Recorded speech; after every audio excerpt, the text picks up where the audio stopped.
voy a dejar otro poquito.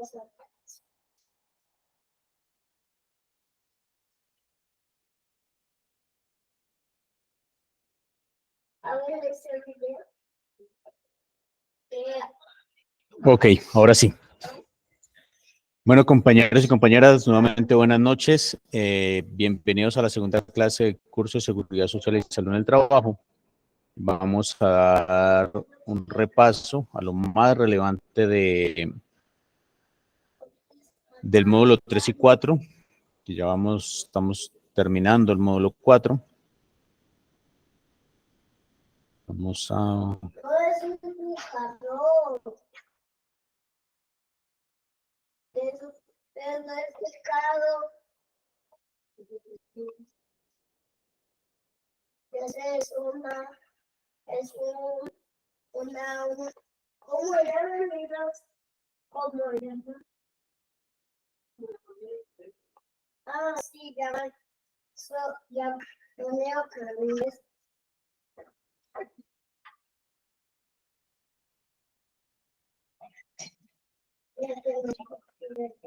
Bueno, compañeros, en el módulo 3 vimos el paso a paso para la implementación del sistema de gestión, seguridad y salud en el trabajo a cargo del empleador, ¿sí? Vamos a ser muy enfáticos para que tengamos lo más claro posible las responsabilidades del empleador, ¿sí? Entonces, en el decreto 1443, que está anexo en el módulo número 3, tenemos el decreto como tal, y pues este paso a paso está basado justamente en ese decreto para que lo puedan guardar. Ustedes saben que el material de la plataforma es un material que ustedes pueden guardar para estar consultando y para poder estarlo utilizando a medida de que se les presenta la necesidad de consulta, ¿sí?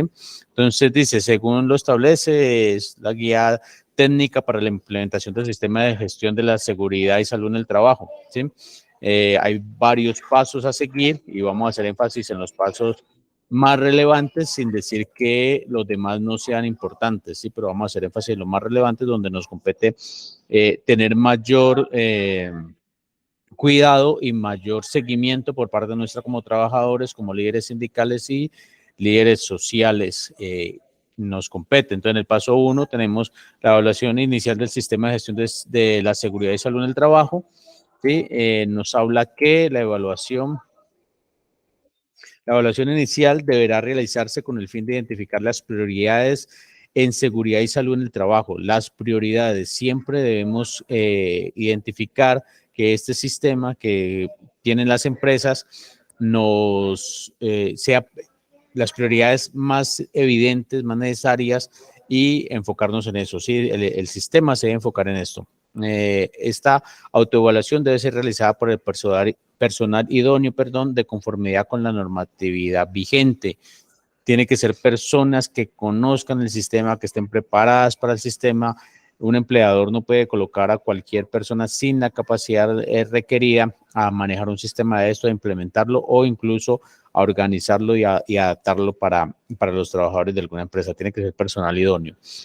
Bueno, la evaluación inicial debe incluir, entre otros, los siguientes aspectos importantes que debe tener. Primero, la identificación de la normatividad vigente en materia de riesgos laborales, incluyendo los estándares mínimos del sistema de garantía de calidad, sistema general de riesgos laborales para empleadores, que se reglamentan y les sean aplicables.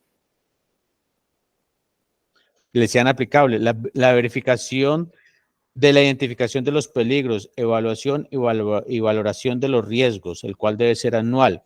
En la identificación de peligros deberá contemplar los siguientes procesos: instalación, equipos, maquinarias, entre otros. Hay que ser muy claros porque pues sabemos en Colombia, no son otros países, pero en Colombia los empleadores son muy dados a que son muy deportivos, ¿sí? Toman la ley muy a la ligera, muy deportivamente, y por eso tenemos que tener claro que esté dentro de la normatividad y que cumpla los requisitos para minimizar los riesgos que tenemos nosotros como trabajadores en los diferentes puntos de la empresa donde nos encontremos laborando. Listo, entonces dice, 4, la evaluación de la efectividad de las medidas implementadas para controlar los peligros, riesgos y amenazas, que incluyan los reportes de los trabajadores, la cual deberá ser anual, ¿sí? Reportes de los trabajadores. Yo en la clase pasada fui muy reiterativo en los reportes y en la función nuestra como trabajadores. Esos reportes son fundamentales y repito, nadie más conoce los riesgos y a lo que nos enfrentamos que nosotros mismos, lo que nos enfrentamos en los puntos de trabajo, ¿sí? Entonces es sumamente importante eso y está reglamentado. 5, el cumplimiento del programa de capacitación anual establecido por la empresa, incluyendo la inducción y reinducción para los trabajadores dependientes, cooperados, emisión y contratistas. Incluye todos los trabajadores, ¿sí? Todos los trabajadores, porque muchas empresas, tenemos muchos ejemplos de que la subcontratación y las empresas, las casas matrices, la empresa principal, no están muy atentas a que los contratistas, en el caso de tercerización, se cumpla por parte de estos contratistas esta normatividad para sus trabajadores, ¿sí? Entonces, los incluye a todos para que nos quede claro esa parte. La evaluación de los puestos de trabajo en el marco de los programas de vigilancia epidemiológica de la salud de los trabajadores. En el punto 7, la caracterización de sus condiciones de salud. Haciendo énfasis en esta parte, es muy importante, pues se puede ser a título personal si vemos que la empresa y su sistema general de seguridad y salud en el trabajo no lo implementa.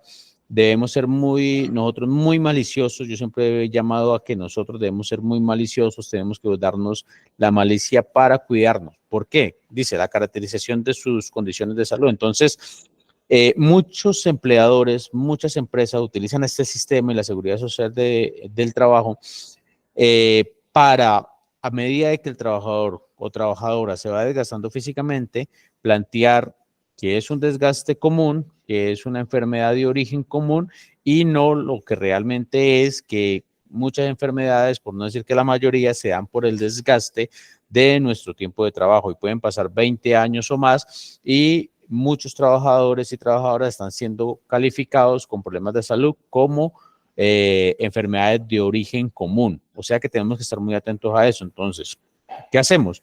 Tener una historia clínica de que cuando empezamos a trabajar, pues, se puede hacer por un médico particular, es lo que yo les planteo del tema de malicia, y guardarlo como historia clínica. Saber en qué condiciones entramos de trabajo y estarnos haciendo chequeos periódicos para que concuerden con lo que maneja la empresa en el sistema que ellos manejen, ¿sí? Y cualquier irregularidad, buscar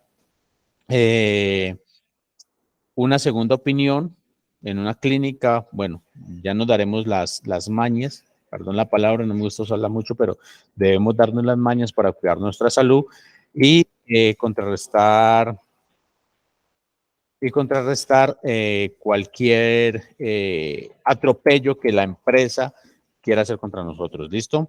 Bueno, entonces se debe tener en cuenta varios aspectos, entre ellos la evaluación inicial debe estar documentada y debe ser la base para la toma de decisiones y la planificación de la gestión de la seguridad y salud en el trabajo.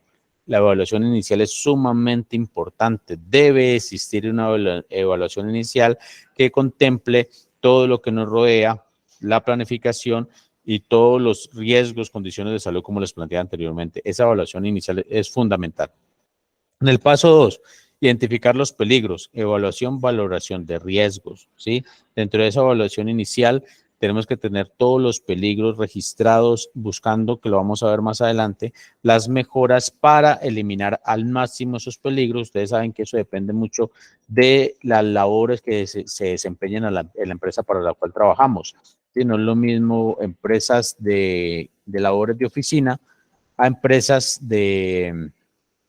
que sea más con la metalúrgica o que tenga que ver más con la industria pesada, para colocar de pronto algunos ejemplos, y mucho menos se puede comparar algunos labores más de campo, que son de pronto más riesgosos, sin decir que una labor de oficina no tenga sus inconvenientes, ¿no? Lo que pasa es que planteo esto para que se analice cada uno desde desde nuestros puntos de trabajo los riesgos que tenemos.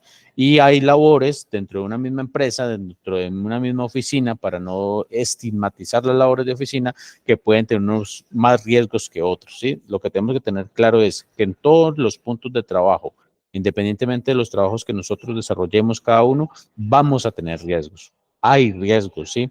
Un ejemplo, un edificio puede tener fallas de un ascensor, es un riesgo para nosotros y eso hay que identificarlo.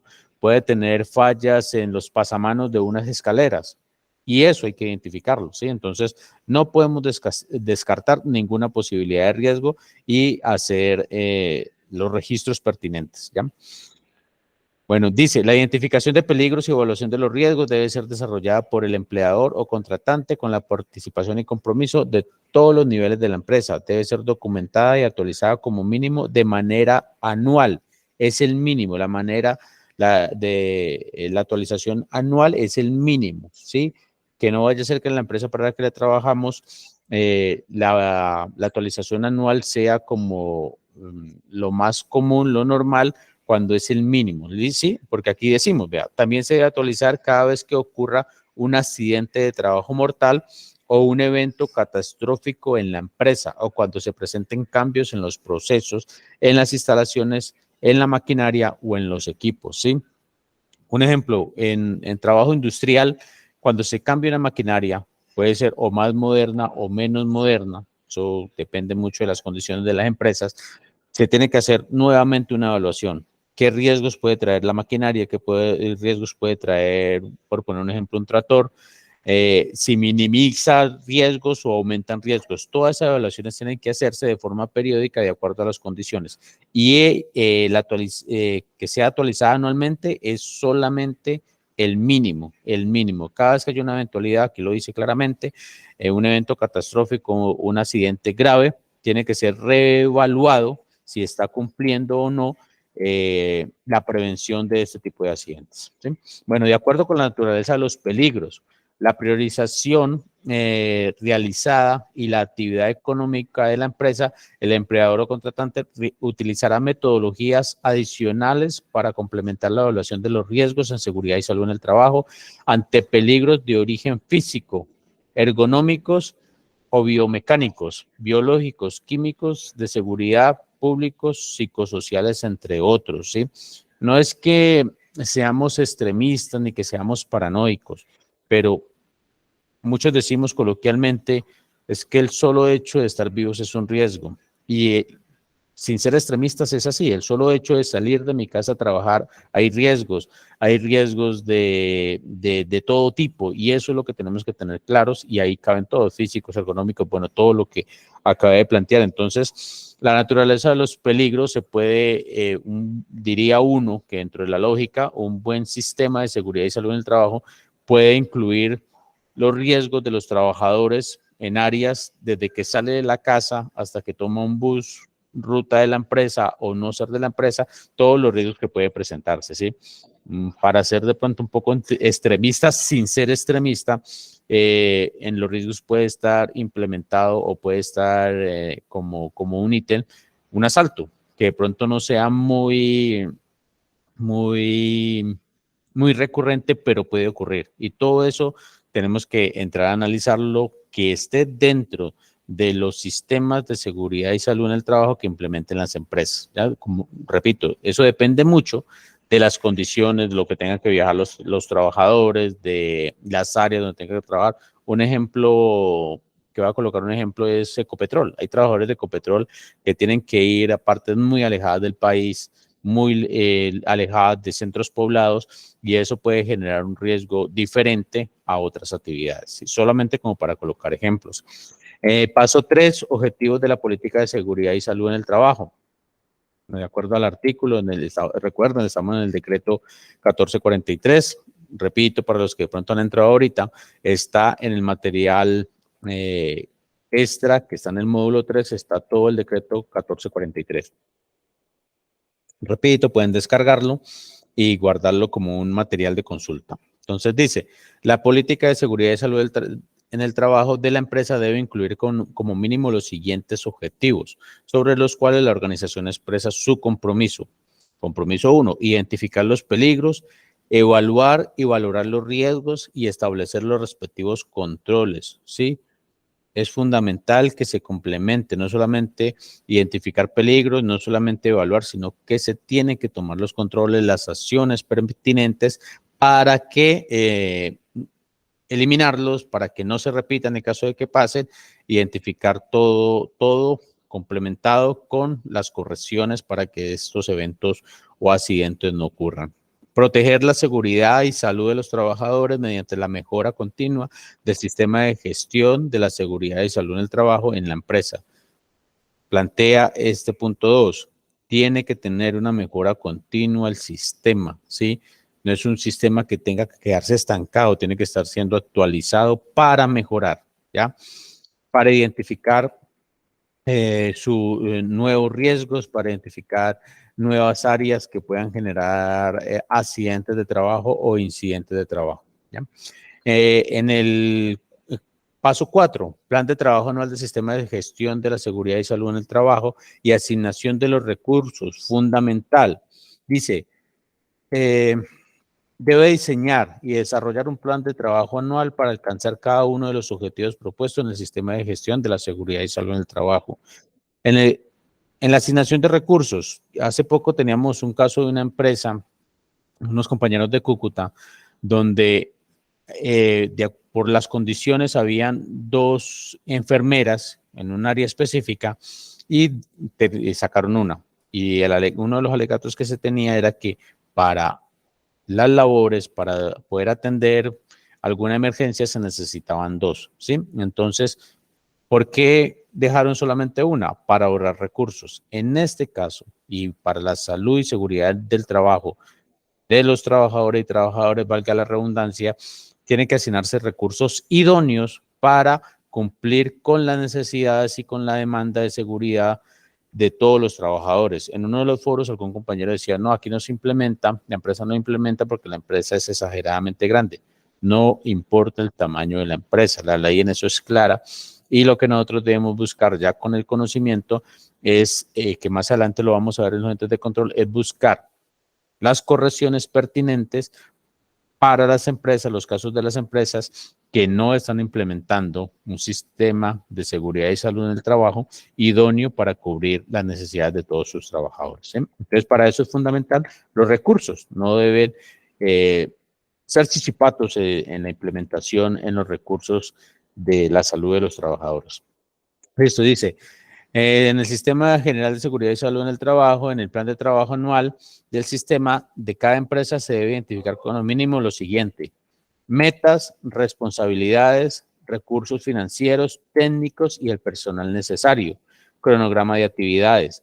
Sí, es importante las actividades, más adelante lo vamos a ver, pero la capacitación es fundamental y hace parte de la actividad. ¿Sí? Las capacitaciones a los trabajadores que conozcan sus responsabilidades, que conozcan sus obligaciones, que conozcan el sistema, que conozcan las áreas y que los trabajadores también puedan y tengan una línea de comunicación con la empresa para poder reportar los riesgos que cada trabajador y trabajadora puede identificar, ¿sí? Entonces, en esas actividades y en los planes de trabajo, con todos los recursos necesarios, deben implementarse ese tipo de criterios motivados por los trabajadores. Y en eso, vuelvo a repetir, que tener mucha malicia en que cuando yo planteé en una reunión, en alguna capacitación, no ir a hacer la molestia en la empresa, ¿sí?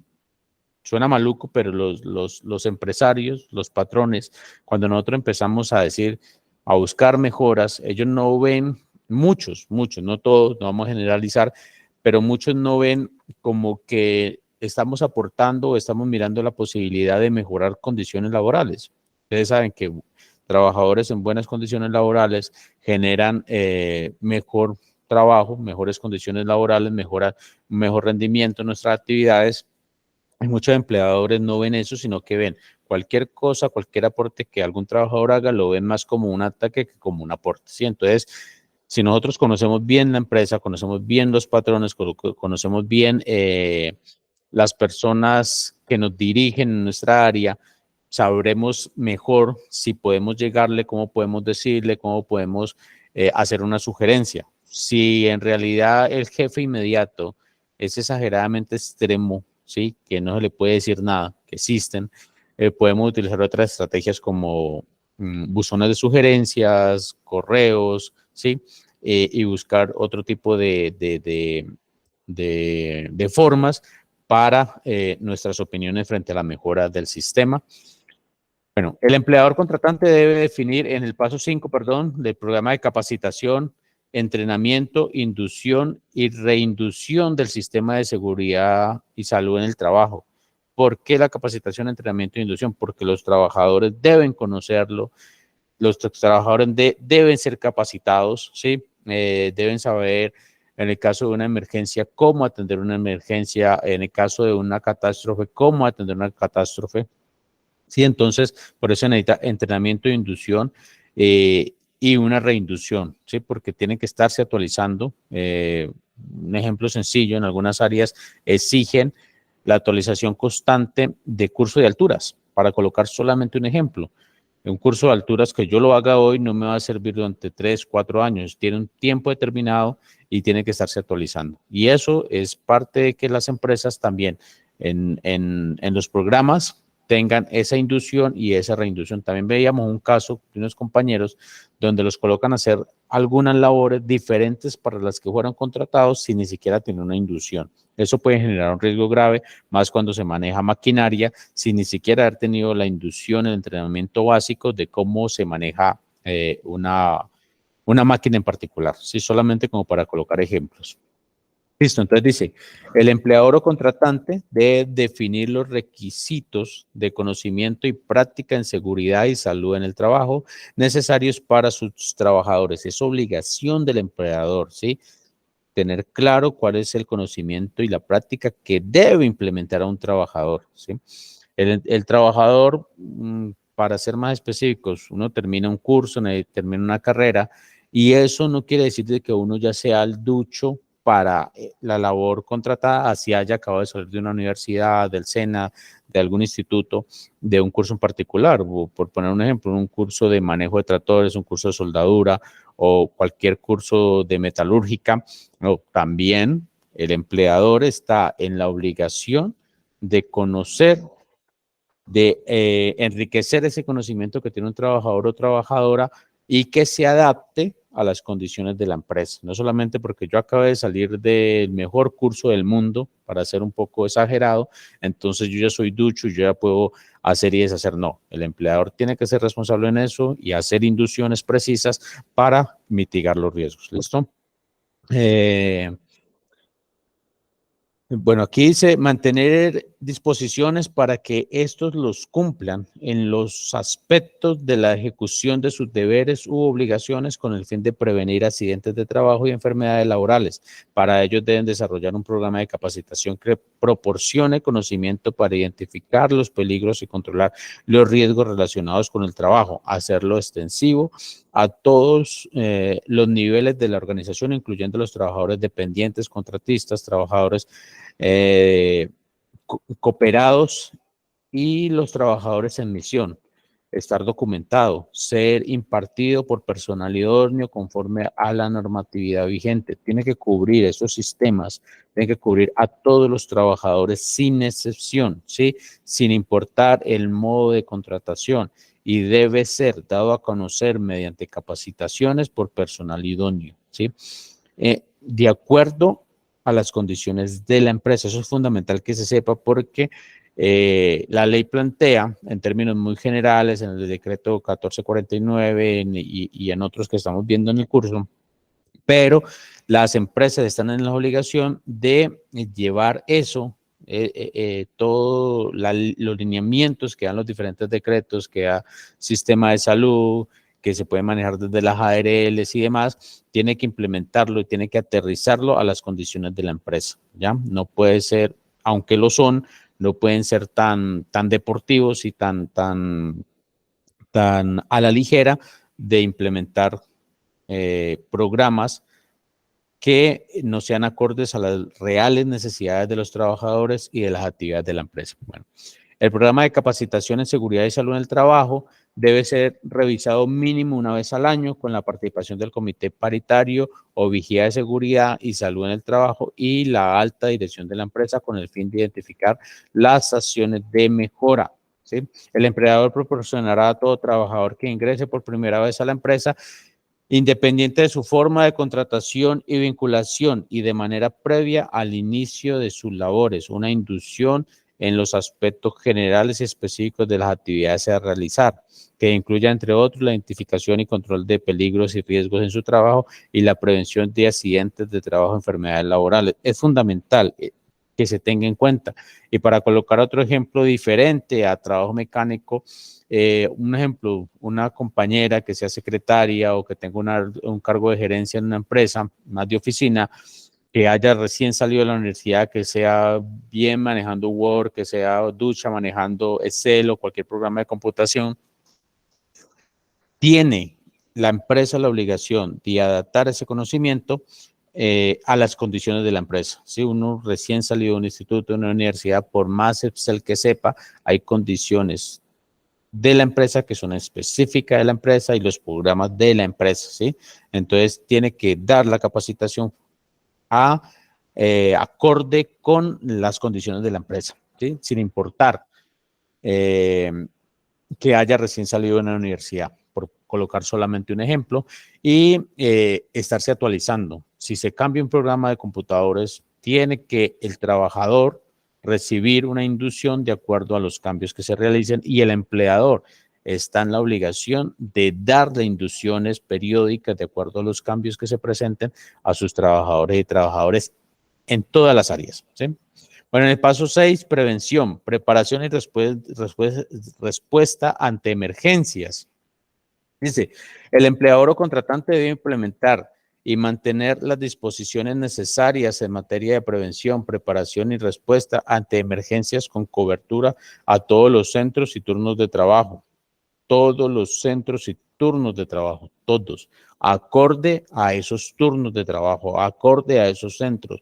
Los riesgos en una empresa no pueden ser los mismos o pueden variar si es un turno de día o un turno de noche. Todo eso tiene que tenerse en cuenta. A todos los trabajadores, independiente de su forma de contratación o vinculación, incluidos contratistas y subcontratistas, así como proveedores y visitantes. Lo mínimo que puede hacer una empresa, en el caso de contratistas, proveedores o visitantes, es exigirle que ellos también, con su relación de negocios, contratador como sea que tenga con la empresa, también a sus trabajadores les tenga cada empresa proveedora o cada subcontratista o cada contratista que maneje personales, pues, un modo de contratación puede ser para labores no misionales, ¿sí? Exigirle a ese contratista que sus trabajadores también tengan, que también en su empresa tenga un sistema de seguridad y salud en el trabajo acorde para los trabajadores que vayan a desempeñar algún trabajo para esa empresa. La compañera María Josefa Aguilar levantó la mano. ¿Tiene alguna duda? ¿Quiere participar? Hola, Sí, hola. profe. Sí, profe, buenas noches para todos. Buenas noches. Cuéntenos. Es que yo soy empleada de la alcaldía, entonces yo me gané el concurso. Entonces a mí no me dieron inducción, que es que porque en las funciones del concurso decía que yo tenía que hacer. Entonces a nosotros allá no nos hacen nada de eso, ni de reinducción, de inducción, capacitaciones de vez en cuando de riesgo químico. Pero la inducción allá no se hace. Entonces yo quería preguntar si de acuerdo a eso, entonces las funciones que nos dan cuando uno gana el concurso, eso se toma como como una inducción. Eh, bueno, si la capacitación que le dan incluye qué labores debe desempeñar, cómo desempeñarlas, de acuerdo a las condiciones y características de la empresa, podría valerse como una inducción. Pero si usted simplemente la contratan y el concurso en el que usted participa y se gana, no identifica bien las labores que va a desempeñar, no entraría como una inducción, ¿ya? Y la ley es clara en eso, de que los empleadores, independientemente del tipo de contratación y independientemente de las labores que se vayan a desempeñar, están en la obligación de darle inducción a sus trabajadores, ¿sí? La inducción y no es una inducción hoy y ya. Todos sabemos de que la vida hoy en día se está actualizando mucho más, la tecnología va mucho más avanzada, la inteligencia artificial, perdón, está evolucionando a pasos agigantados, estamos en una época histórica en ese sentido, y no es lo mismo manejar un computador hace 5 años, para no irnos muy lejos, a manejar un computador el día de hoy. Entonces, sí están en la obligación. ¿Qué es lo que hay que hacer en ese caso? Es buscar la forma, mirar si por medio de la organización sindical, si por medio de un derecho de petición, de una tutela, se obliga a los empleadores, independientemente del área que sea, del sector que sea, público o privado, a dar las inducciones pertinentes. ¿Y por qué? Porque es que, un ejemplo, compañera puede cometer un error, porque todos podemos cometer errores, y un error puede ser grave, gravísimo o leve, pero si comete un error grave por falta de la inducción, por falta de conocimiento de las características específicas que tiene un colegio, una alcaldía o el sitio donde estén trabajando, uno podría alegar que no es responsabilidad del trabajador como tal por falta de la inducción, ¿sí? Y uno con eso podría tener argumentos para un proceso. Pero ¿qué es lo que pasa? Que una de las cosas que yo planteo como asesor, como tutor, en diferentes espacios que he acompañado y he asesorado, es que debemos prevenir, no debemos esperar a que se nos presente un problema, a que nos despidan por una falta que ustedes saben, los empleadores a nosotros nos echan la culpa de todo, ¿sí? Y no aceptan responsabilidades. Entonces, empezar un proceso jurídico porque la culpa no fue mía, con el ejemplo que yo estaba colocando, va a tener un desgaste económico, social, psicológico grande para nosotros. Entonces, siempre hay que buscar la forma desde la organización sindical, con las herramientas que tengamos, convenciones colectivas, tutelas, derecho de petición, lo pertinente de acuerdo a los casos, de ir obligando a los empleadores a que hagan las inducciones y a que se acojan a sistemas de seguridad y salud en el trabajo idóneos para nuestras actividades, ¿sí? Entonces, si para repetir y que le quede claro a la compañera, si en el concurso no está claro las labores que usted va a desempeñar, no está claro, no está identificada la labor que usted va a desempeñar, eso no vale como inducción, no vale como inducción. ¿Listo? Bueno, profe, gracias. Bueno, dice el 2, identificar los recursos disponibles, incluyendo las medidas de prevención y control existentes al interior de la empresa para prevención, preparación y respuesta ante emergencias, así como las capacidades existentes en las redes institucionales y de ayuda mutua. Hay que tener claro eso, la empresa, cómo está ubicada, dónde está ubicada, y colocar como ejemplos si hay una emergencia, si hay un accidentado, para colocar un ejemplo, de sutura, ¿sí? O que se parta una pierna, bueno, ¿dónde está la clínica más cercana? ¿Dónde puede ser atendido? Y un ejemplo, una empresa puede quedar a 1, 2 horas, ¿sí? Del centro médico más cercano. Entonces, en esos casos, ¿qué se hace? Tiene la empresa la obligación de tener atención para ese tipo de eventualidades o de accidentes ya lo más cerca posible. Como mínimo una ambulancia, podría decir uno como ejemplo, ¿ya? Entonces, ese tipo de cosas tenemos que identificarlas. ¿Dónde están las instituciones médicas más cercanas, las clínicas, para poder atender una emergencia de carácter grave? Y si no existe, debe quedar implementado en el sistema de la empresa, en el sistema de seguridad y salud en el trabajo de la empresa, cómo se atendería la posibilidad de un tipo de emergencia de esas, ¿ya? 4, valorar y evaluar los riesgos considerando el número de trabajadores expuestos a los bienes y servicios de la empresa. Diseñar e implementar los procedimientos para prevenir y controlar las amenazas priorizadas o minimizar el impacto de las no prioritarias, ¿sí? Formular el plan de emergencia para responder ante la inminencia o ocurrencia de eventos potencialmente desastrosos, ¿sí? Hay eventos de desastres naturales. Colombia es un país multiverso y con pisos térmicos bastante, tiene un término, ahorita me olvida, pero bueno, es bastante complejo, ¿sí? Hay empresas que están ubicadas en sectores muy complejos de nuestra biodiversidad colombiana y los riesgos son diferentes a otros, ¿sí? Entonces hay posibilidades de empresas de derrumbes, de inundaciones, de ser, ahorita que hubo hace poco una avalancha en Cundinamarca, no me acuerdo el nombre, pero también hay que en los planes de contingencia mirar ese tipo de eventualidades y cómo sería posible atenderlos. Sabemos que hay catástrofes que son inatendibles, entre comillas, pero siempre tiene que haber un mínimo de atención. ¿Y el mínimo de atención cuál es?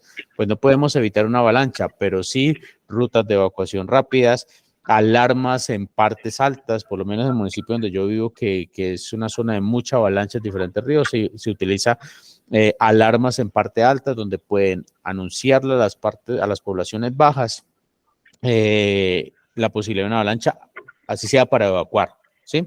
Entonces, todo tipo de medidas tenemos que tenerlas, o tiene el empleador la obligación de tenerlas priorizadas e identificadas, ¿sí? Y nosotros como trabajadores, vuelvo, la responsabilidad que tenemos es, si analizamos que geológicamente podemos tener una dificultad, es tratar de ir implementando, repito, en convenciones colectivas, inclusive en municipios. Hay municipios en Colombia que son de mucho más riesgo que otros y deben de tener medidas para, en ejemplo, de trabajadores públicos, pero también en los planes de desarrollo de los municipios o ciudades, esas áreas de riesgo y qué medidas tiene el municipio para mitigar, para prevenir o para atender emergencias y cómo se complementan con los de la empresa, ¿sí? Nunca echen en saco roto las responsabilidades de las entidades públicas o de los diferentes partes del gobierno, como gobiernos departamentales o municipales. Y eso siempre hay que estar atentos, porque repito, pues no conozco de qué sectores, de todos los sectores que tenemos compañeros aquí, pero hay empresas que están ubicadas en zonas de mucho riesgo y en Colombia hay municipios, hay poblaciones que están en riesgo bajo, medio y alto, y hay empresas en ese tipo de sectores. Entonces, todas las medidas que se puedan tomar, hay que hacerlo. Y en Colombia somos muy dados, hay muchos ejemplos, por lo menos por acá para el Cauca, hay muchos sitios donde son rellenos y encima de esos rellenos o construyen viviendas o construyen fábricas. Y todos sabemos que un terreno que ha sido rellenado no cuenta con las mismas condiciones sólidas para construir una empresa, para construir una edificación, independientemente del uso que se le vaya a dar. Entonces, todo ese tipo de riesgos debemos tenerlos muy en cuenta. Y para colocar el último ejemplo, para continuar, hay partes del país donde no se tienen en cuenta las condiciones mínimas de sismoresistencia, para colocar un ejemplo, ¿sí? Y eso también hace parte de un riesgo, eso también hace parte de un riesgo en una empresa, para no hablar del tema de viviendas, que también deberíamos tener en cuenta cuando compramos las viviendas, pero también eso hace parte de riesgo para nosotros buscar la forma de prevenir, ¿ya? Bueno, dice... 9. Informar, capacitar y entrenar, incluyendo a todos los trabajadores para que estén en capacidad de actuar y proteger su salud e integridad ante una emergencia real y potencial. Repito, porque es sumamente importante. Informar, capacitar y entrenar, incluyendo a todos los trabajadores para que estén en capacidad de actuar y proteger su salud, e integridad ante una emergencia real o potencial. Un ejemplo, aquí dice a todos los trabajadores. Yo plantearía, ¿sí? Dentro de una lógica real, una lógica aterrizada, que todos los trabajadores deben recibir capacitaciones en rutas de evacuación y en manejos de emergencias generales. Ya uno podría decir que menos trabajadores, pero se puede manejar por áreas, que mínimo 1 de cada 10 trabajadores en áreas específicas puedan tener capacitaciones de primeros auxilios, ¿sí? Y todo ese tipo de cosas se tienen que mirar, que se implementen. Pero nosotros sabemos que la realidad en Colombia, las capacitaciones y el entrenamiento a los trabajadores es mínima o nula, ¿sí? Pero entonces sí, repito, tenemos que empezar a buscar, a exigir que se cumpla la norma y que los trabajadores estén capacitados, que podamos recibir y tener capacitaciones de primeros auxilios, o en el peor de los casos, si no hay capacitaciones de primeros auxilios de los trabajadores, que se nos garantice enfermeras, enfermeros o centros que puedan atender las diferentes emergencias, como lo dije anteriormente, o mínimo una ambulancia, ¿sí? Tiene que haber un mínimo de atención a los trabajadores en las empresas. 11. Conformar, capacitar, entrenar y dotar las brigadas de emergencias acorde con su nivel de riesgo y los recursos disponibles, que incluya la atención de primeros auxilios, lo que planteé ahorita, ¿sí? Y con los recursos disponibles, y eso es fundamental que lo tengan en cuenta, y voy a colocar un ejemplo concreto de eso. Si un empleador para este punto en específico y como recursos colocó un ejemplo, 10 millones de pesos, pero 10 millones de pesos no alcanzan para comprar una ambulancia, ¿sí?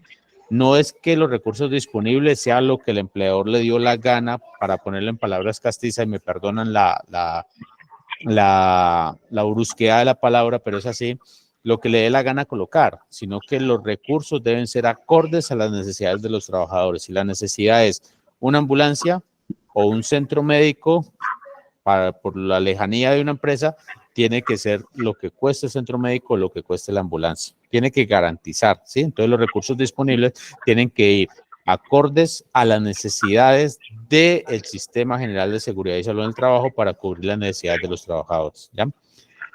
Inspeccionar con la periodicidad. Compañera, se le quedó el micrófono prendido. Alguien está levantando la mano. ¿Quién quiere hablar? Una pregunta. Dale.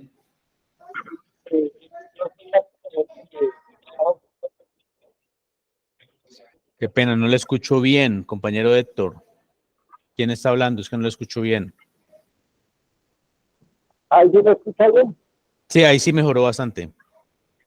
Lo que pasa es que yo soy conductor de la ICP. Yo Sí. trabajo con concepto express.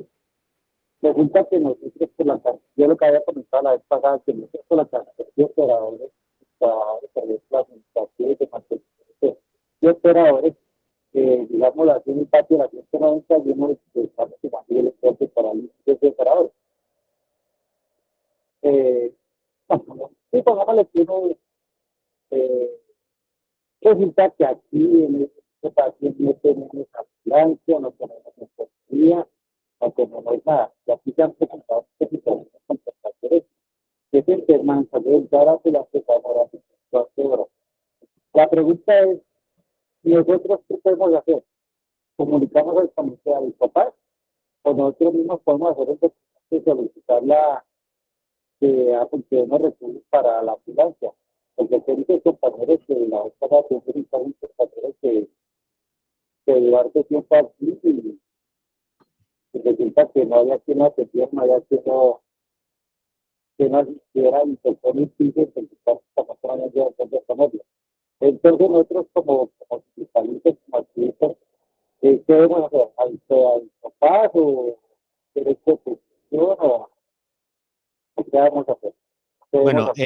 Bueno, compañero, no le escuché bien todo, pero le entendí la pregunta. Le entendí bien la pregunta. Ahí lo fundamental es poder identificar si el COPAS funciona de acuerdo a las necesidades de los trabajadores, no de acuerdo a las necesidades de la empresa, que quede claro. Hay muchos empleadores que son hábiles en colocar sindicalistas, representantes de los trabajadores en COPAS o en algunos sitios donde tienen que ser trabajadores que representen, bueno, para ponerlo en palabras castizas, en muchas ocasiones, en muchas empresas, los empleadores hacen todo lo posible para colocar el más sapo a representar a los trabajadores, ¿sí? Es brusco, pero es así, ¿sí? Para que nos entendamos y nos hablemos clarito. Entonces, si COPAS no hace la labor pertinente para el bienestar de los trabajadores, ¿sí? Si los trabajadores sindicalizados que colocan unos representantes para que lleven la voz de sus compañeros afiliados ante la empresa, si esos trabajadores, si esos representantes no llevan la voz, nos toca a nosotros por otros medios, con derechos de petición, incluido tutelas, ¿ya? Pero la primera medida es con el COPAS, con los representantes que elegimos para intermediar ante el empleador en el tema de salud. que es el caso que estamos hablando. Pero si ellos no responden, tenemos que buscar otras formas de hacerlo, ¿sí? Pero la primera medida es con lo que tengamos ya organizado desde el sindicato, desde nuestra organización sindical o desde otros diferentes sitios que puede tener la empresa, ¿sí? Porque, pues, vuelvo y repito, las empresas las características de la empresa son diferentes. Hay pactos colectivos, hay muchas condiciones, hay acuerdos o condiciones dentro de los contratos que limitan mucho a los trabajadores. Entonces, todas esas cosas tenemos que revisarlas. Y repito, si los mecanismos que tengamos, si los sistemas no funcionan, acudimos a lo que tengamos. Si el compás no funciona, si la organización sindical no funciona, pues colocamos una tutela nosotros mismos, hacemos un derecho de petición de nosotros mismos, usamos los buzones de quejas, sugerencias y reclamos. Y es lo que tengamos a la mano. ¿Listo? Otra preguntita ya para... resulta que la pregunta mía es, nosotros como activistas podemos solicitar el documento de los estándares mínimos del sistema de gestión de seguridad en el trabajo, o es un documento privado que solo lo maneja la empresa, o no se lo podemos tener. Se puede y la empresa está en la obligación de darlo a conocer, ¿sí? La empresa está en la obligación de darlo a conocer a sus empleados, a todos los trabajadores, y no solo darlo a conocer, sino a capacitarlo sobre eso, ¿sí? O sea que si no lo conoce, puede solicitarlo y la empresa está en la obligación de darlo. Porque yo lo que me solicité a CSC y me dijeron que tocaba esperar que autorizaran a ver si esto era posible o no era posible solicitar. Entonces, No, lo que me hace ahí sí, pues de pronto la persona que le respondió no conoce o lo está bananeando porque uno no sabe de pronto qué sistema manejen, que no cumpla, que es lo más probable, pero la empresa sí está en la obligación de darlo a conocer a los trabajadores. ¿Por qué? Porque es que aparte de que lo que es estos sistemas cubren a los trabajadores en salud y el trabajador conoce las medidas que tiene la empresa para cubrir su salud, ¿sí? También tiene que estar ahí las obligaciones de los trabajadores, como yo lo decía en la clase pasada. Ahí tiene que estar, un ejemplo, si en su labor usted está en la obligación de utilizar un chaleco, un saco, usted como trabajador tiene que saber en el sistema de seguridad y salud en el trabajo que tiene ese deber, que lo están obligando y que tiene que usarlo. Entonces, es obligación del empleador dárselo a conocer, ¿sí? Y vuelvo y repito, no solamente dárselo a conocer, sino capacitarlo para que usted lo entienda, para que los trabajadores lo entiendan. O sea, que ahí lo están engañando. Ahí la empresa está en la obligación de dárselo, ¿sí? Ok, profe, gracias. Bueno, dale pues. Bueno, no sé si voy a repetir, no sé si voy a repetir esta parte o ya la leí. Bueno, la he leído. Inspeccionar con la periodicidad que sea definida en el Sistema General de Seguridad y Salud en el Trabajo todos los equipos relacionados con la prevención y atención de emergencias, incluyendo sistemas de alerta, señalización y alarma, con el fin de garantizar su disponibilidad y buen funcionamiento. Sí, es fundamental que los sistemas estén actualizados, que los sistemas estén idóneos. Un ejemplo, si hay una alarma en una empresa para evacuar en caso de incendio, ¿sí? Y la alarma no funciona, entonces hay que hacer pruebas continuas y tiene que estar funcionando todo para evitar catástrofes. Aquí en el paso 7 dice, reporte de investigación de incidentes, accidentes de trabajo y enfermedades laborales. Ante la ocurrencia de un accidente de trabajo se debe proceder de la siguiente manera. Recuerden, esto lo dice el artículo 4 del decreto 1543 de 1996, ¿sí? Y el decreto 1072 de 2015. Ante la ocurrencia de un accidente de trabajo se debe proceder de la siguiente manera. Informe sobre el evento ocurrido, suministro de primeros auxilios, realizar el reporte a la ARL y trasladar al accidentado a la IPS más cercana para su atención. Es fundamental que la persona, el compañero que sufra un accidente, esté muy atento porque también está en el deber y la empresa está en la obligación de darle copia de los informes, de los reportes que se hagan frente a un accidente, que el compañero revise que el reporte incluya las condiciones reales del accidente, ¿ya? Porque ¿qué ocurre? Cuando una empresa no cumple con un sistema de seguridad y salud en el trabajo acorde, lo que hace es maquillar reportes, maquillar incidentes, maquillar informes para tratar de limitar la responsabilidad que tienen las empresas por un mal sistema de seguridad y salud, ¿sí? Entonces, las organizaciones sindicales en esos seguimientos están en la obligación y el trabajador está en el deber y en la obligación también de revisar esos informes, de tener esos informes y que los informes sean acordes a la realidad de lo que pasó, ¿sí? Eh, el empleador o contratante está obligado a reportar a la ARL y EPS todos los accidentes de trabajo y enfermedades laborales diagnosticadas de los trabajadores, incluyendo los vinculados a través de contrato de prestación de servicio entre los 2 días hábiles siguientes a la ocurrencia del accidente o al diagnóstico de la enfermedad laboral. Importantísimo a lo que yo planteaba ahora.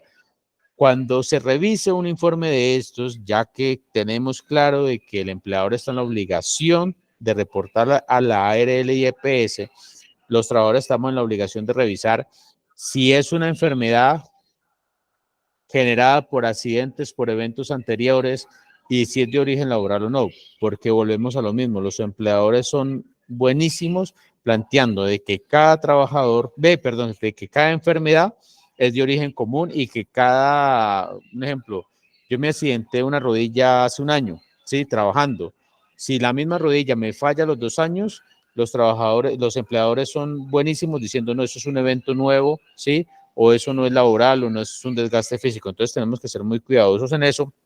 Y un debate que yo planteaba hace años en una empresa que asesoré al norte del Valle es una problemática que se presenta en todas las empresas y eso ha generado muchas discusiones y yo creo que es muy importante de que se pueda plantear en los espacios que tengamos. Es que por muchos años los empleadores, los patrones, los dueños de las empresas se amangualaban con las ARLs para no responder. Algunos grandes empresarios son dueños de ARLs, eso no es un secreto aquí en Colombia, ¿sí? Y para no responder al trabajador, tanto el dueño de la empresa, que en muchas ocasiones era el mismo dueño de la ARL, o eran compadres, o eran socios, lo que buscaban era que nadie le respondiera a ese trabajador y echarlo a la calle.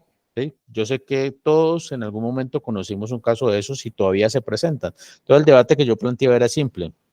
Era decirle a un empleador, y se lo alcancé a decir a la gerente de la empresa que asesoró un sindicato, es un error garrafal. ¿Por qué? Porque de eso se ha cometido tanta injusticia que hoy en día hay legislación que favorece mucho a los trabajadores y hay muchas sentencias de tutela y hay legislación que viene favoreciendo a esos trabajadores. Entonces, si el que paga la ARL en porcentaje es el empleador y en otro porcentaje de pronto más bajo, pero paga es el empleado, el trabajador, ¿por qué exonerar a la ARL de su responsabilidad?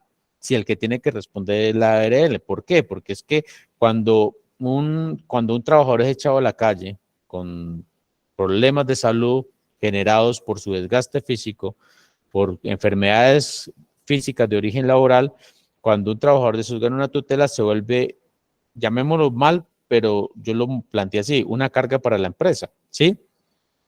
Y yo no estoy de acuerdo, yo, Mauricio Ramos, no estoy de acuerdo de que un trabajador con una deficiencia física mal calificada del 45%, porque yo he visto muchos trabajadores calificados con 20 y uno en la realidad ve y por simple lógica uno dice, es evidente que tiene más de un 50% de pérdida de capacidad física y son mal calificados con un 20%, 30%, un 40% en el mejor de los casos.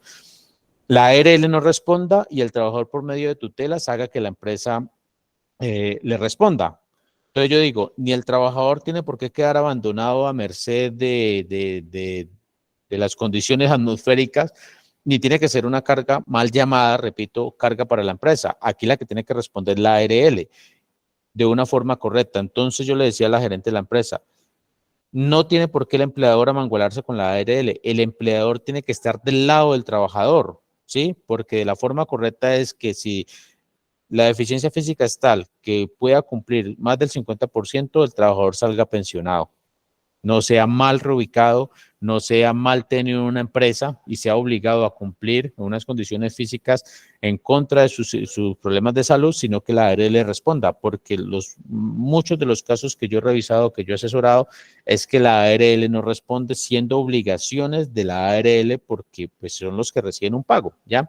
Entonces, no sé si me entendieron, pero ese es un debate que se tiene que empezar a dar junto el empleador con el trabajador para que la ARL cumpla lo que es responsabilidad legal de la ARL, incluyendo llegar a las posibles pensiones, porque yo sé que más de uno conocemos casos de que hay trabajadores mal calificados, un 40%, donde la deficiencia física es mayor del 50%. Entonces dice, copia de este reporte deberá suministrarse el trabajador y vuelvo y repito, no está mal repetir esa parte. El trabajador debe revisar que ese reporte sea acorde, ¿sí? A la realidad y también que sea acorde a la historia clínica. ¿Por qué? Porque, repito, un problema de rodilla, un problema de manguito rotador, un problema de túnel carpiano se puede presentar, o cualquier otro problema, esos son solamente ejemplos, se puede presentar por eventos anteriores, por incidentes, accidentes anteriores dentro de la misma empresa trabajando, ¿sí? Entonces, el trabajador está en la obligación de que ese reporte, esa copia de reporte a la cual tiene derecho él de tener y de conocer, sea acorde a la realidad, ¿sí?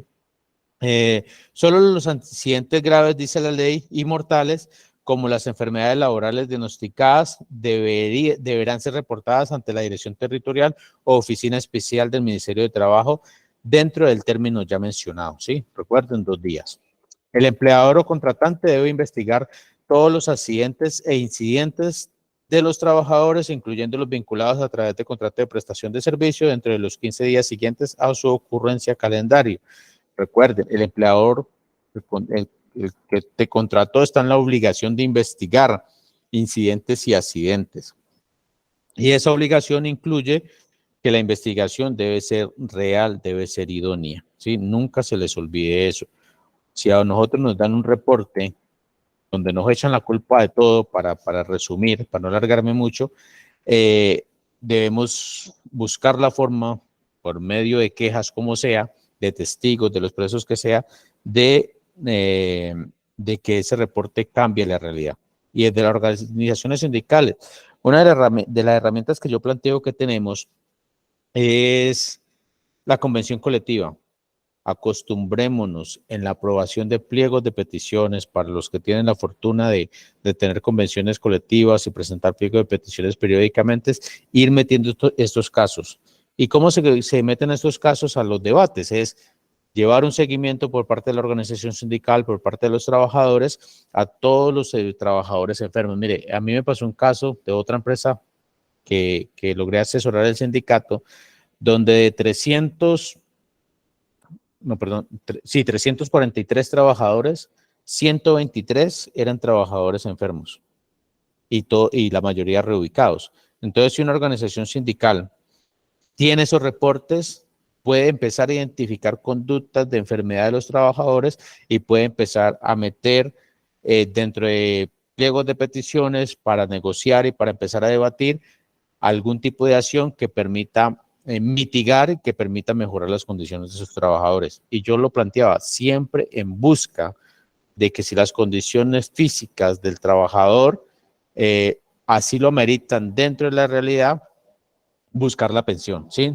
Yo cuando asesoré varias empresas, varios sindicatos en empresas, yo era muy dado a identificar las posibles pensiones, trabajadores que podían salir pensionados porque su desgaste físico era exageradamente alto y enfocaba en eso. No, si este tiene derecho a pensión, peleémosle su pensión por invalidez amangualados con la empresa. Yo le decía al sindicato, tenemos que buscar apoyo en la empresa para que el trabajador salga pensionado. Y logramos muchos casos de esos y eso fue muy positivo, pero repito, esto se logra con un sindicato organizado que identifique las condiciones de salud de los trabajadores, las condiciones físicas de salud de trabajadores y con una visión de buscar solucionar este tipo de inconvenientes, ¿ya?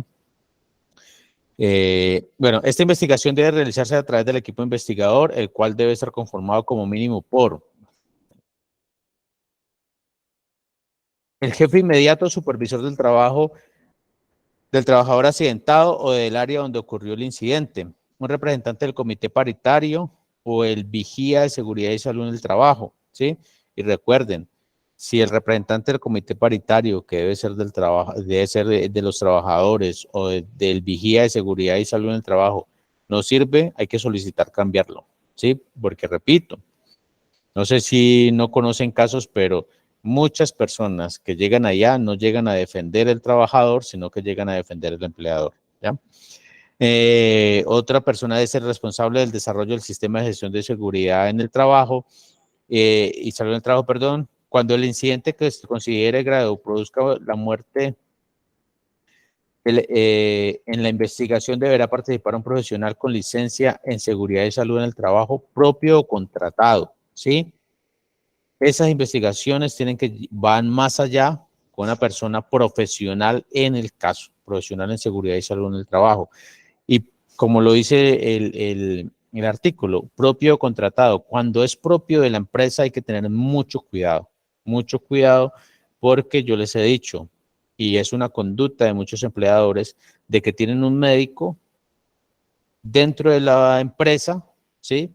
Para negarle incapacidades a los trabajadores, para decirle usted está bien, vaya, trabaje, para violarle los derechos de salud a los trabajadores. Entonces, cuando es propio, hay que tener mucho cuidado de que no atropelle el trabajador. Y si necesitamos una segunda opinión, siempre, si yo voy al médico de la empresa y yo veo que me está atropellando mis derechos, que no está haciendo un procedimiento, porque a medida que va pasando el tiempo uno aprende a conocer el cuerpo y a saber más o menos cómo se siente, sin ser médico, sin ser especialista, más o menos qué droga sí sirve, qué droga no sirve. Y hoy en día por internet eso facilita mucho las cosas. Y yo siento que el médico de la empresa me está atropellando mis derechos, me niega incapacidades, no me hace un procedimiento que yo considere acorde, es buscar una segunda opinión, así nos cueste, ¿sí? Y siempre guardar ese tipo de cosas como pruebas, historias clínicas como pruebas y todo tipo de estrategias que podamos utilizar, ¿listo? Entonces, mucho cuidado cuando la persona experta y con licencia de seguridad y salud en el trabajo para una opinión que sea propio de la empresa, que trae para la empresa, no nos vaya a atropellar nuestros derechos. Listo. Aspecto a tener en cuenta en las investigaciones de incidentes o accidentes de trabajo. Establecer un mecanismo para realizar la investigación de los accidentes e incidentes que incluya todos los parámetros definidos en la resolución 1401 del 2007 o que la modifique o complemente. Recuerden que yo siempre les he dicho, las resoluciones, los decretos y las leyes están siendo modificadas periódicamente. Algunas perjudican, pero otras benefician, ¿sí? Entonces siempre hay que estar actualizados en eso. Cuando argumentemos, podemos preguntarle a Google, ¿la resolución 1401 ha sido actualizada o hay algo que la modifique? Y Google nos va a contestar, ¿sí? Y hay que estar, cuando hagan una consulta por Google, recuerden, si van a alguna ley o algún artículo, citar que sea en Colombia, ¿no? Es una recomendación que les hago. Pero siempre pueden consultar con Google, no confiar todo en Google ni creerle todo a Google, pero sí da muy buenas herramientas en algunas páginas, ¿ya? Establecer acciones preventivas, correctivas y de mejoras necesarias. Es importante determinar las causas del evento, ¿sí?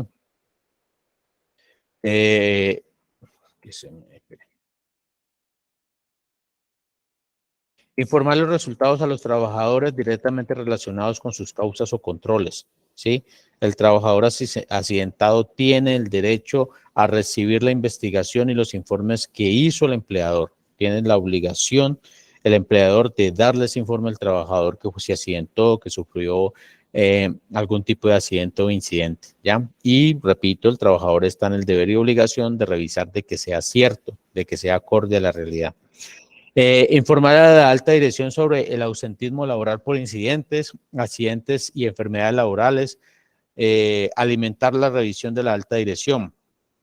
Alimentar la revisión de la alta dirección es importante que nosotros estemos pendientes, reportando, revisando esa revisión de la alta dirección que sea acorde, ¿sí? Y los eventos, cualquier cosa que pase, por pequeña que sea, estemos reportando por medio de la organización sindical o personalmente como trabajadores lo tenemos que hacer. Paso 8, criterios para la adquisición de bienes y contratación de servicios con las disposiciones del Sistema General de Seguridad y Salud en el Trabajo. Contratación, el empleador debe considerar como mínimo los siguientes aspectos para sus proveedores, trabajadores dependientes, trabajadores cooperados, trabajadores en misión, contratista y sus trabajadores o subcontratistas durante el desempeño de las actividades objeto del contrato. Recuerden, el Sistema General de Seguridad y Salud en el Trabajo debe cubrir a todos los trabajadores dentro de una empresa sin importar su modelo de contratación, ¿sí? Eso es fundamental que lo tengan en cuenta. Aspectos de seguridad y salud en el trabajo para la elección y evaluación. Procurar canales de comunicación para la seguridad y salud en el trabajo. La comunicación debe ser recíproca, ¿no? Tanto del empleador al trabajador como del trabajador hacia el empleador o a la persona encargada del sistema, porque el sistema debe ser alimentado y yo repito, es fundamental que nosotros alimentemos el sistema porque nosotros somos los que sabemos los riesgos. Y en un sistema que el empleador no acepte escucharte, la recomendación o lo que uno plantee puede ser discutible en si la implementa o no, ¿sí? Todos sabemos que algunos tenemos razón, pero otros sabemos que algunos defiendan llegar borracho, por poner un ejemplo extremo, ¿ya? Entonces, el empleador no está en la obligación de acogerse a todo lo que el trabajador diga, pero el empleador sí debe estar en la obligación de escuchar a los trabajadores y crear un mecanismo para la comunicación. Sí, el sistema de seguridad y salud en el trabajo debe tener una comunicación, tiene que tener canales de comunicación, tanto del empleador al trabajador como del trabajador al empleador. ¿Sí? Dice, verificar antes del inicio del trabajo y periódicamente la afiliación al Sistema General de Riesgos Laborales. En el caso, especialmente eso se da en los contratistas, de que un trabajador que aparezca como contratista, que es un modelo de contratación, no es muy bueno, pero es un modelo, debe como mínimo estar afiliado al Sistema General de Riesgos Laborales, ¿ya? Y ese es un error que cometemos muchos, yo conozco muchos casos, inclusive una vez me tocó atender a una muchacha que la despidieron de un hospital, ella era enfermera porque ella era contratista y estaba en la obligación de pagar riesgos laborales y su sistema de salud, de acuerdo a su contrato, y ella no pagaba. ¿Sí? Y cuando el hospital se dio cuenta de eso, le canceló el contrato y ella no pagaba por iniciativa propia. Y lo que hacía esta muchacha era falsificar el documento del supuesto pago y cuando revisaron, los documentos eran falsos. Ella me buscó para que la asesorara, para que fuera, y yo le dije, me da mucha pena con usted, pero aquí estos documentos son falsos, esto usted no está pagando, y la verdad, ese tipo de cosas son responsabilidad nuestra y son errores nuestros, muchas veces por ahorrarnos en este momento una persona independiente, por contratista independiente que esté en el rango del salario mínimo un poquito más, está pagando, yo estoy pagando, por ejemplo, 350,000 pesos de seguridad social, ¿sí? Y muchas veces por ahorrarnos esos 350,000 pesos cometemos este tipo de errores y son sumamente perjudiciales para nosotros. Entonces, somos muy dados a eso y esa es una conducta de parte nuestra que hay que corregir. Dice, informar previo al inicio del contrato los peligros y riesgos generales y específicos de su zona de trabajo, ¿sí? Informar sobre los presuntos accidentes de trabajo y enfermedades laborales ocurridos, verificar periódicamente durante el desarrollo de las actividades el objeto del contrato, el cumplimiento de la normatividad en el sistema de seguridad y salud en el trabajo. En el paso 9 dice medición y evaluación de la gestión en el sistema de seguridad y salud en el trabajo. El empleador debe realizar una auditoría anual, la cual será planificada con la participación del comité paritario o vigía de seguridad y salud en el trabajo si la auditoría se realiza con personal interno de la entidad. Debe ser independiente a la actividad, área o proceso objeto de verificación, ¿sí? Un ejemplo, en el área donde yo trabajo, si hay una empresa dividida por áreas, si es el caso, una persona de mi misma área no puede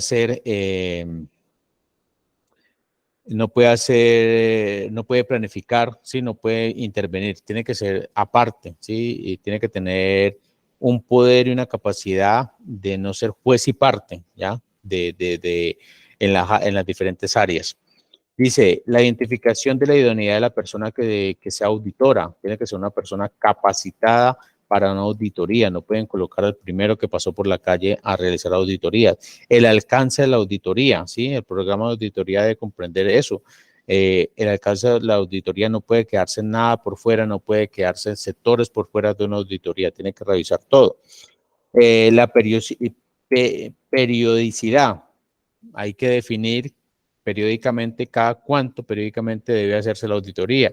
La metodología y la presentación de informes es fundamental que se presenten los informes. El alcance de la auditoría interna debe abarcar, entre otros, los siguientes: el cumplimiento de la política de seguridad en el trabajo, el resultado de los indicadores de estructura, proceso y resultado, la participación de los trabajadores. Sí, es fundamental que participemos y no esperemos a tener el incidente, a enfermarnos o algo para participar.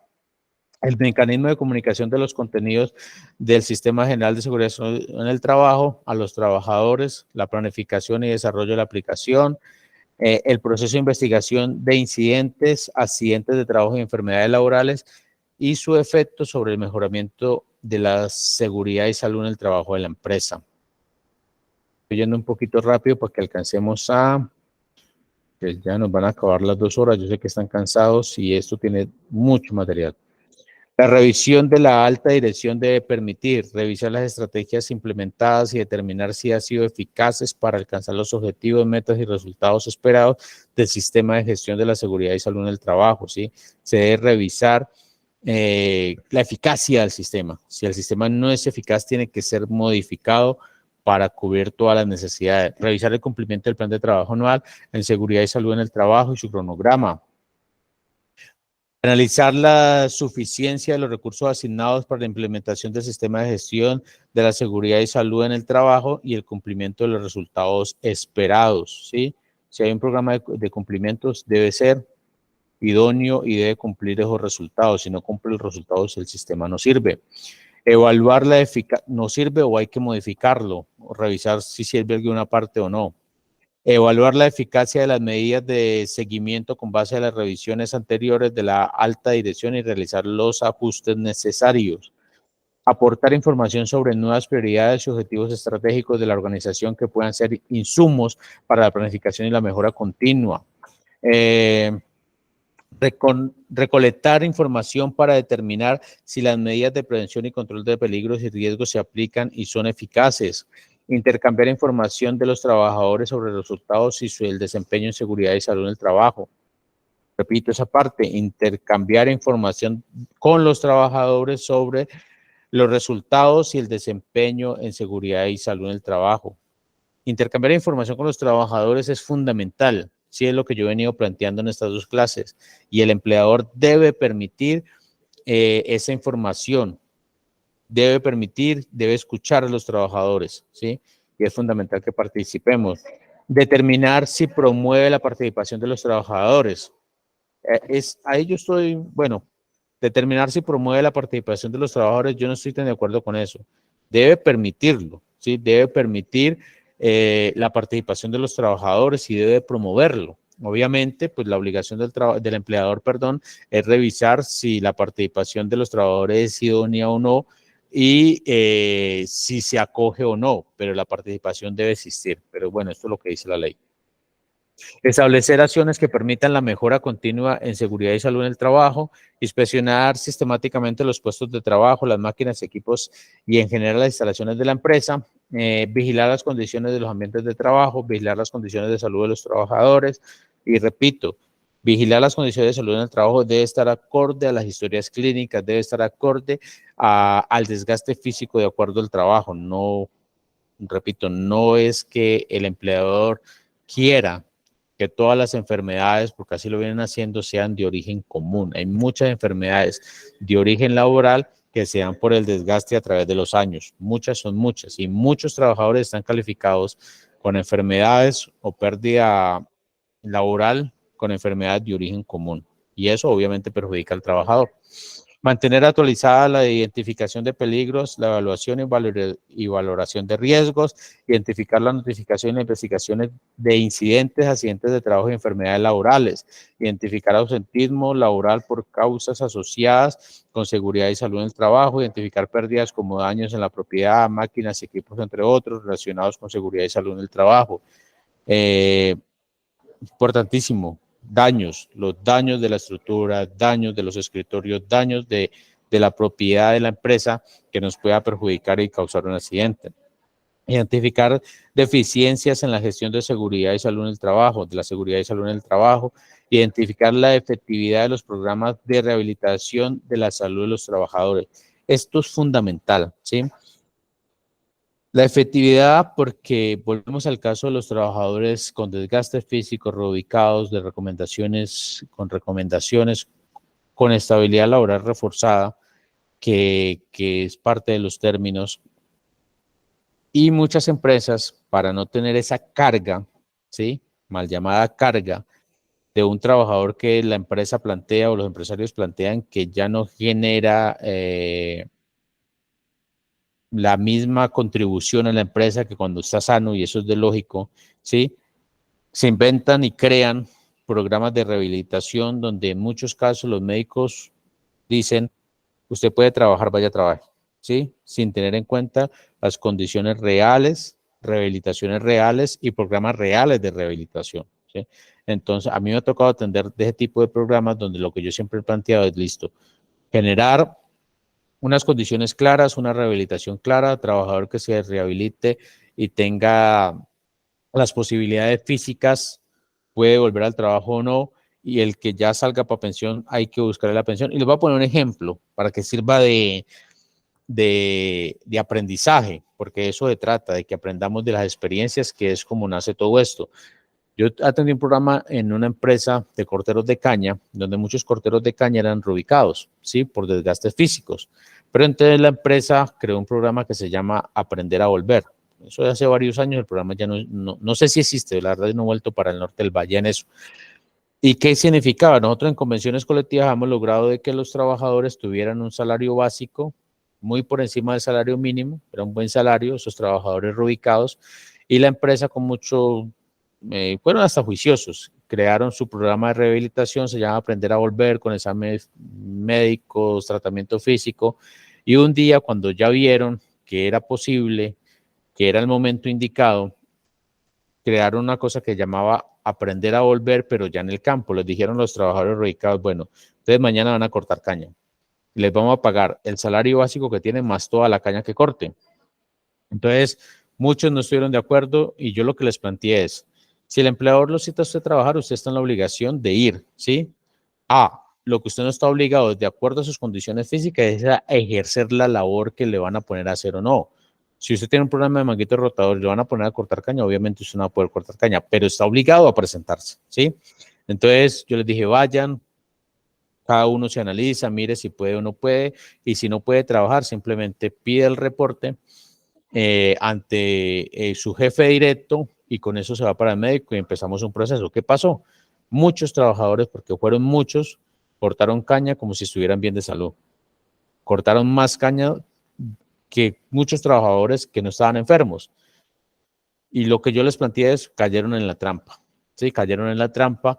Ya la empresa después de un año ya les quitó las condiciones bueno, les planteó que en la rehabilitación era adecuado, pero uno dice, fueron trabajadores que de verdad se estaban haciendo los enfermos, ¿sí? Porque en el caso del corte de caña, el corte de caña es un trabajo de desgaste físico bastante fuerte. Y si yo estoy enfermo, había gente que decía que no podía montar moto, bueno, cantidad de cosas, y cuando ya le prometieron pagar más, cayeron en la trampa y fueron y trabajaron. Y se destapó que muchos trabajadores que decían estar enfermos realmente no estaban enfermos, ¿ya? Entonces, esos programas de rehabilitación tienen que ser muy acordes y nosotros como trabajadores tenemos que tener mucho cuidado de que los programas de rehabilitación se usen bien y, como siempre digo yo, nosotros como trabajadores no dar papaya.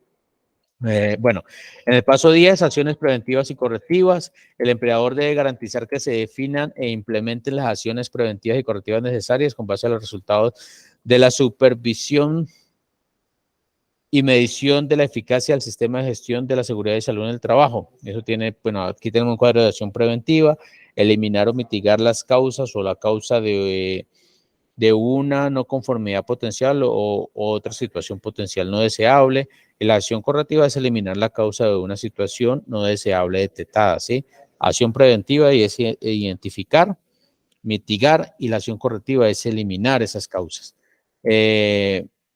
Aquí tiene identificar y analizar las causas fundamentales de las no conformidades con base en lo establecido en el presente capítulo de las demás disposiciones que regulan los aspectos del sistema general de riesgos laborales.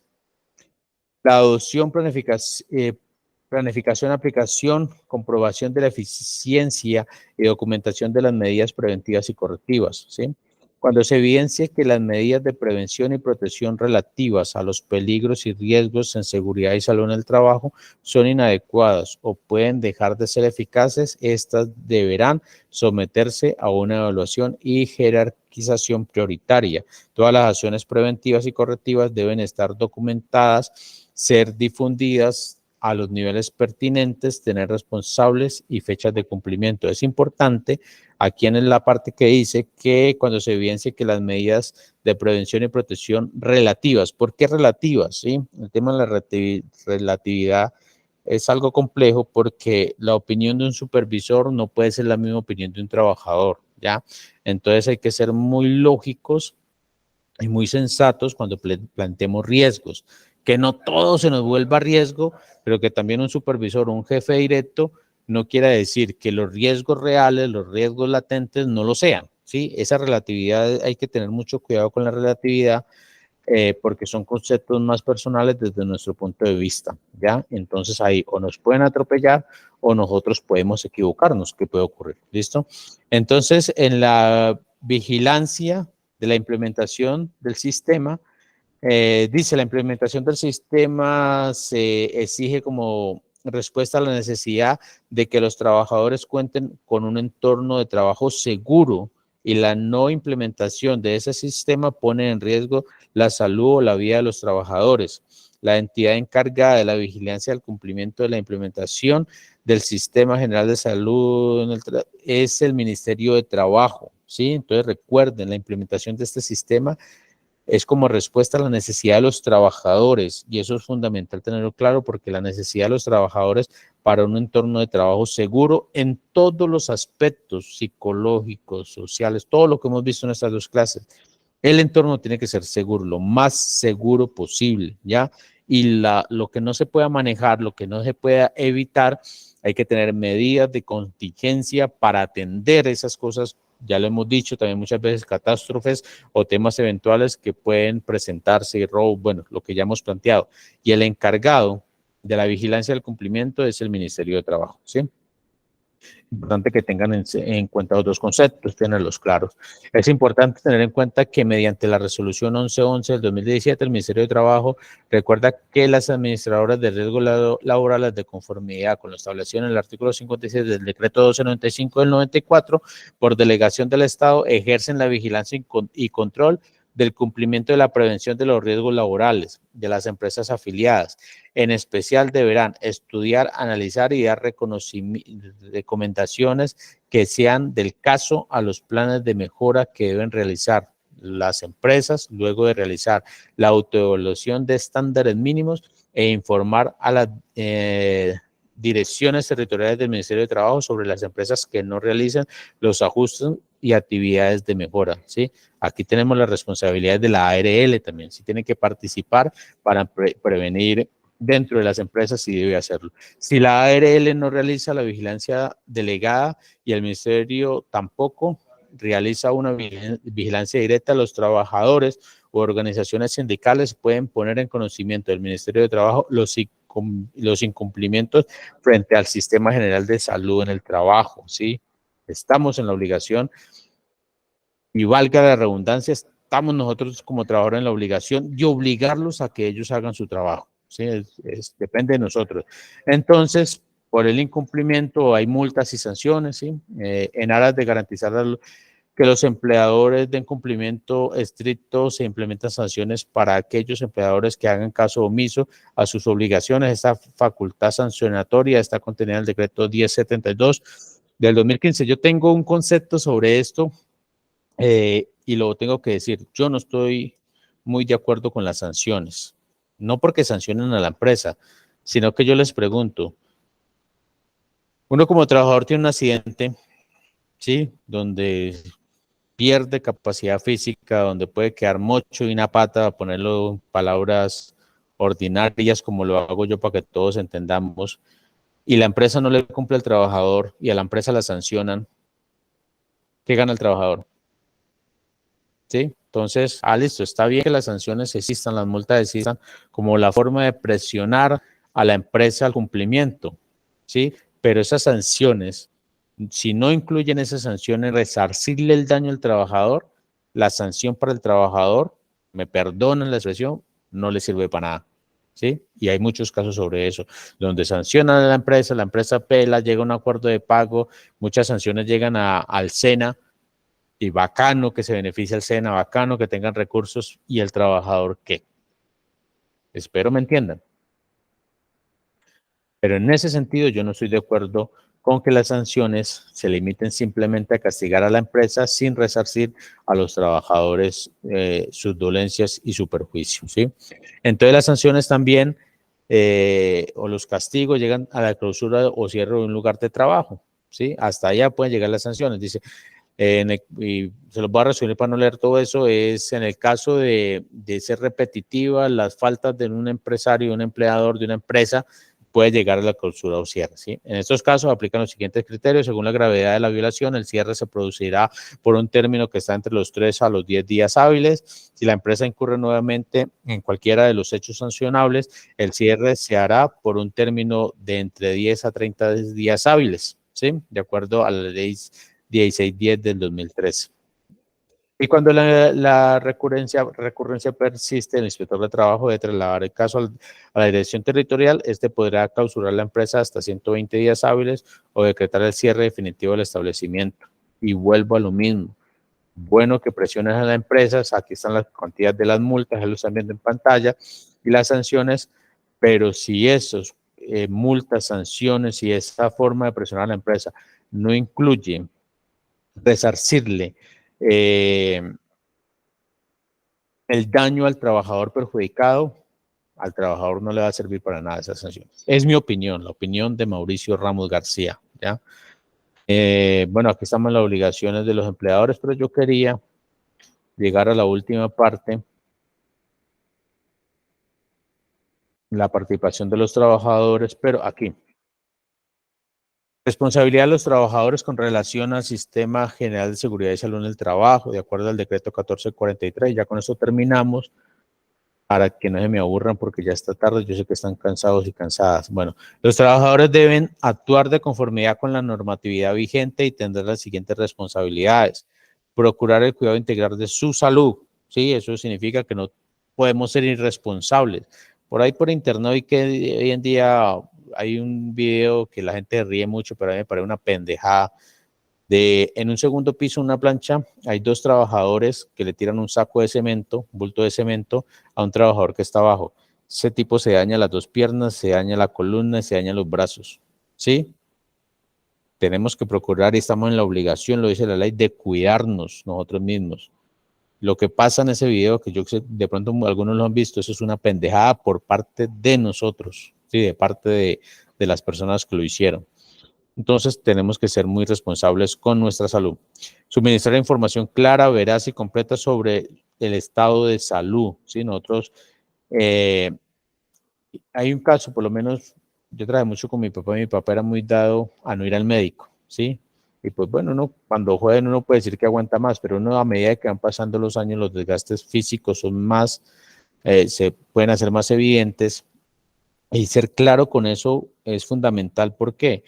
Yo me siento mal en el trabajo hoy, ¿sí? Por estar sentado mucho tiempo manejando un bus, por estar mucho tiempo sentado en una oficina o por la labor que desempeñemos. Y si no reportamos sentirnos mal, Nosotros no sabemos cómo estamos por dentro, nosotros no tenemos visión de rayos X, ni tenemos la posibilidad de saber, sentimos un dolor, pero si no reportamos, eso puede ser un dolor que lleve a algo muy grave, ¿sí? Entonces tenemos que mantener suministrando una información clara, veraz y completa de nuestro estado de salud. No solo cuando empezamos un trabajo, sino a medida que va avanzando, que nos sintamos mal, tenemos que ser claros con eso. Si cualquier problema de salud que se nos presente, tenemos que reportarlo. Ah, que me dolió la cabeza, no automedicarse. Voy al médico y digo, ves que me está doliendo la cabeza. Nosotros no sabemos qué tenemos por dentro. ¿Cuántas personas no ha ocurrido que les duele la cabeza y cuando van a ver tienen un tumor del berraco? ¿Sí? Entonces tenemos que ser muy responsables con eso. Me perdonan que yo hablo en parte casi siempre de palabras muy castizas, ¿sí? Y me perdonan, pero yo creo que así nos entendemos un poquito más. Bueno, cumplir las normas, reglamentos y cualquier tipo de instrucción del sistema de seguridad y salud en el trabajo. Cumplir con esa parte. Tenemos que cumplir con lo que nos indica el sistema general de salud y seguridad en el trabajo. Debe informar al empleador o contratante sobre los peligros, riesgos latentes en el sitio de trabajo. Participar en el plan de capacitación en seguridad y salud en el trabajo, el cual debe estar definido en el plan de capacitación. Participar y contribuir en el cumplimiento de los objetivos del Sistema General de Seguridad y Salud en el Trabajo. Recuerde que el empleador no puede despedirlo por su estado de salud, pues esto constituiría una discriminación. También es importante que el empleador esté enterado de su estado de salud. En caso de que llegara a despedirlo, puede reclamar el reintegro. Esa nota está dentro de la ley y eso es lo que se busca, ¿no? Primero que nosotros tengamos la claridad de cuáles son nuestras responsabilidades y que debemos estar informando todos los reportes, como yo lo decía. Pero en la parte de que el empleador no puede despedirnos, eso, yo tengo mi debate sobre eso, porque cuando uno está enfermo, lo primero que busca el empleador es, le busca un lado flaco para despedirnos, ¿sí? Y la ley en eso, con todo lo que la ley permite a los empleadores, muchos casos se ven, nos despiden y lo que nos queda es empezar procesos jurídicos, tutelas, demandas y eso es muy desgastante. Entonces, con esto termino. Yo planteo siempre no dar papaya, estar muy atentos a nuestros problemas de salud, mantener historias clínicas, hacer los reportes, ser muy participativos y siempre desde nuestra organización sindical para lo que lo tenemos, de estar defendiendo nuestros derechos, ¿sí? En el caso de salud, pues mucho más. Y también, a la medida de lo posible, hacerle saber al empleador de que el trabajador no es su enemigo, porque muchos empleadores ven al trabajador como su enemigo y nosotros no somos enemigos, nosotros somos aliados en un sistema de producción de riqueza, pues la parte más débil somos nosotros, pero nosotros somos aliados de la empresa. Nosotros somos el factor fundamental para que una empresa le quede la ganancia que le queda. Y en ese caso nosotros tenemos derechos, ¿sí? Y es fundamental que el empleador sepa que nosotros en esa alianza, ellos también deben defendernos a nosotros y no atacarnos, ¿sí? ¿Cómo lo hacemos? Hay muchas formas, hay veces no nos dejan, pero lo que primero que busca un empleador cuando nos enfermamos es despedirnos. Entonces, cuando uno dice en la nota que tengo ahí, recuerda que el empleador no puede despedirlo por su estado de salud, somos conscientes de que la realidad es otra. Cada vez que hay un trabajador enfermo, lo primero que el empleador le pasa por la cabeza es, bueno, ¿cómo despido a este man? O ¿cómo despido a esta señora? ¿Listo? Entonces, con esas condiciones claras por esta clase, compañeros y compañeras, si tienen alguna pregunta, soy todo oídos para que terminemos.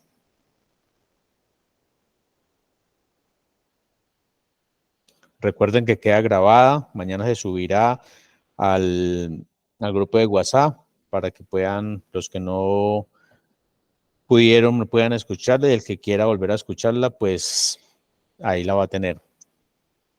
¿Preguntas?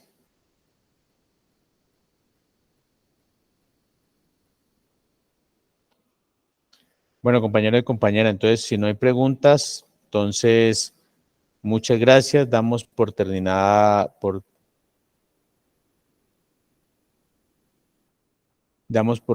¿qué pasó? Pero yo miro, así aquí estoy, es que me decía la pantalla que abandoné la reunión. Bueno, compañera María Josefa levantó la mano.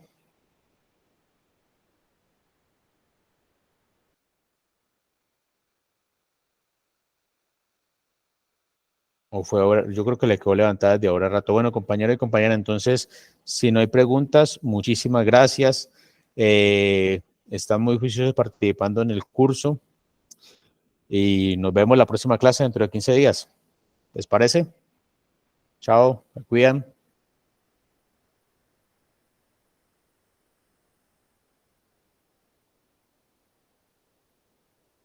Hola, hola, ¿sí me escucharon? Chaito, me cuidan. Que pase buena noche, gracias. Bueno, lo mismo, compañero y compañera, me cuidan. Muchas gracias. Bueno, a ustedes se cuidan mucho. Gracias, muchas gracias. Que tengan una bonita noche. Chaito.